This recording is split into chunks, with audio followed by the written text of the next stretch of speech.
Molte attese e anche molte critiche, basteranno i fondi messi a disposizione anche per procedere a una bonifica sostanziale? Le risorse non bastano mai, ma purtroppo bisogna mettere in campo quelle che possono essere possibilità di recupero di risorse, come in questo caso, che permettono di garantire interventi di emergenza e di bonifica di edifici pubblici, ma è proprio per questo che stiamo lavorando anche in fase di approvazione del bilancio regionale per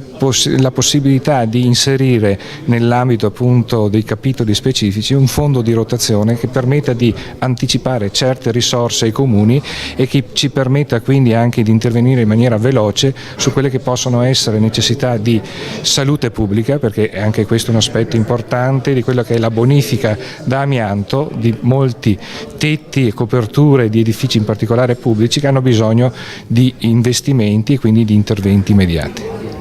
Come ha risposto il territorio? Sicuramente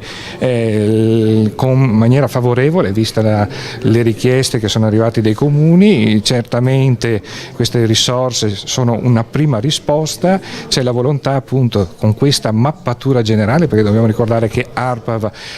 ci ha permesso di fare un quadro di tutta la situazione del territorio veneto che metta in evidenza quali sono le criticità e quindi anche le necessità di interventi man mano che arriveranno queste risorse. Ha parlato di criticità per l'ambiente e per la salute, quali sono gli effetti negativi prodotti dall'amianto? Sappiamo tutti che le polveri sprigionate a coperture deteriorate in amianto creano parecchie malattie, soprattutto a livello polmonare, quindi su questo la consapevolezza da parte della Regione di una mappatura insieme ad ARPA e una prevenzione che ha bisogno di interventi sia di messa in sicurezza immediata sia anche di bonifica, magari non con l'asporto ma con sistemi di appunto blocco di tutte quelle che sono le criticità delle